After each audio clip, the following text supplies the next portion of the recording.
Welcome to an episode of Mike Unfiltered. So, this is a podcast or a mini podcast series, chats with you all, where I just cut the bullshit, to be quite honest. So, let's get straight to it. So, the first topic we're going to be looking at the effects of alcohol. Actually, I get asked quite frequently, can I have a few drinks? Can I drink in moderation or whatever? Or how much can I drink and how often can I drink? And what does alcohol do when I'm trying to build muscle or achieve those results? Well, effectively, alcohol isn't great for that, but we'll get straight into it. But does that mean that you need to be teetotal for the rest of your life? No, but we'll get into it. So let's look at a quick reality check. So if you're trying to build muscle, then at the same time as building memories, shall we say, the two aren't quite going to go together very well. Let's just say your biceps aren't going to get the same memo. So it is about moderation. Wow, big surprise, but it is about moderation. But let's get down to what the nub of what alcohol actually does to that muscle growth. So here's the deal. Basically, your body is basically like running a construction site. And when you are trying to ask your builders in your body to build that construction site, you need to supply it with the materials that it needs and the time that it needs to do that. If you went onto a building site to the builders, all building houses, and said, okay, so we need to build this house right now, and I'm only going to give you half the bricks that you need, and all half the resource materials you need. You're never going to have a lunch break. So in this instance, that'll be sleep. So you're never going to have a rest or never have a lunch break. You have to keep working non-stop, and you're only going to have half the resource materials you need, and half the tools you need as well. The house isn't going to get built, is it? So now let's go onto that building site and say, okay, I'm going to give you all the bricks that you need, but what I'm going to do is I'm not going to give you the correct mortar, the correct sticky stuff, the cement stuff that sticks those bricks together. I'm not going to give you the correct mortar. I'm going to actually poison that mortar. I'm going to make that mortar just not effective at all. So it's going to look like mortar, it's going to feel like mortar, but it's not going to actually be sticky in the slightest, and have the qualities that it needs to hold those bricks together. Now you're going to have some with all the materials they need to build a house, but the bricks are all going to fall down and it's not going to go very well. So they're not going to be able to build the property again. This is your body. When you're drinking lots of alcohol, you're not giving your body the right type of building materials. So that's problem number one. Problem number two, like I just said, with the mortar becoming, shall we say, sabotaged, so the toxicity, you're now putting those builders in a position where they're trying to build something with toxic mortar, basically. So not only are the builders going to die out, everything they put together is going to fall to pieces. So your body's not going to, you're raising toxicity levels in your bloodstream as well if you are drinking regularly. You are creating an environment where your body is not going to be able to build the muscle tissue as it normally would with the materials that it needs. Even if you are giving it materials that it needs, but you're regularly, like I said, back to that analogy, if you are giving it all the protein and carbohydrates and fats in the world, everything that you need for that, and you're really, really good, but you're still drinking lots of alcohol, you're making the mortar toxic. It's not going to happen. So when I use that analogy, what is your body doing when it's building muscle mass? Well, we've all heard of it, protein. So that's one of our building blocks. So we're consuming protein. We're consuming carbohydrates with that as well. Carbohydrates are needed, ladies and gents. It'll be a topic another time, but it does really, really bug me when people say carbs are the enemy. They're just not. Carbs, proteins, fats, all those macronutrients and those micronutrients. Well, guess what? Newsflash, everyone. You need them all. You just need to get them in the right balance. Do you need to be spending all your life calorie counts and all that kind of stuff? No, you don't. Again, that's stuff I'm going to touch on quite often as well. So let's look at the carbohydrates, the proteins, and the fats, namely the proteins as well.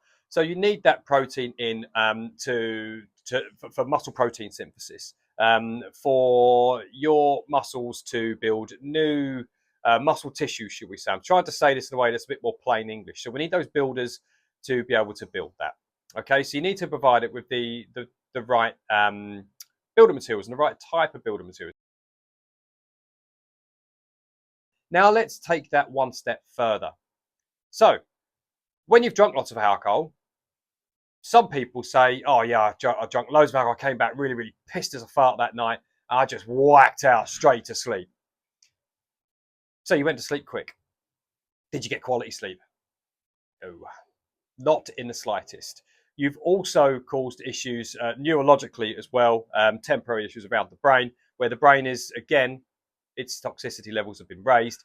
It's not going to do very well at entering what we call those important levels of sleep, that restorative sleep. So your REM sleep, your stages 3, 4, 5 sleep cycles. So they're basically the deeper sleep cycles. So as you go through the night, your body sort of does this. If it was a graph that I was drawing here, it would be like a in and out of these sort of lighter sleep to somewhere in between to deeper sleep, then back into lighter sleep and so on and so forth. And most of your dreaming is done actually towards the latter stages, the latter part of your sleep, in terms of the duration that you're asleep for. So even if you whacked out in the night that completely just crashed and burned and slept for like 10 hours, chances are the quality of that sleep was not good. So you've now not given the builders the lunch breaks and the days off that they need to be able to actually build properly. So now you've got a building site with toxic mortar, not the materials you need, and a whole bunch of builders that are absolutely exhausted and knackered and have no idea what they're really doing. They're confused, dazed and confused. And you're expecting your body to build muscle, or those builders to build a good house. Are you crazy? So effectively, alcohol, too much of it, is not good at all. So we've talked about sleep, we've talked about not having the right materials, we've talked about making that mortar toxic. So what do I mean by making that mortar toxic? Well, let's get it to a biology perspective now. Let's transfer that analogy across. So alcohol consumption, it does also massively impact on your testosterone levels, male or female. So when you've drunk that alcohol, temporarily, obviously regular exposure to alcohol, so drinking a lot, will bring your testosterone levels down, potentially on a permanent basis. So you need to really be careful there. But let's stick with the casual drinking here and there. When you've had that drink, maybe it was a binge drinking night or just a few the night before or day before, we're that time of year. So when you've consumed that alcohol, it does temporarily drop your testosterone levels. As it's toxic as well, because it is a toxin in the body, it also raises your stress levels, your body's physiological stress response. So what does that do? Well, that raises your cortisol levels. So reduced testosterone and raised cortisol is really, really, really not conducive for muscle building.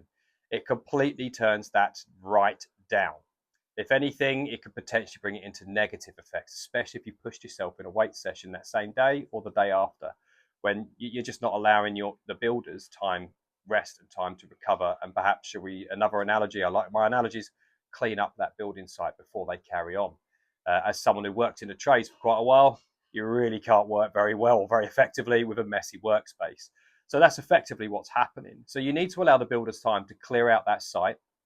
And over time, that testosterone levels, that testosterone will come back up, the cortisol will go back down. So that's why also it massively impacts your sleep as well. I'm going to get to sleep a lot when I talk about health, physiological and psychological health. Sleep is just so unbelievably important. It's like it's up there. It's the number one thing with a few other things, but it is the top priority.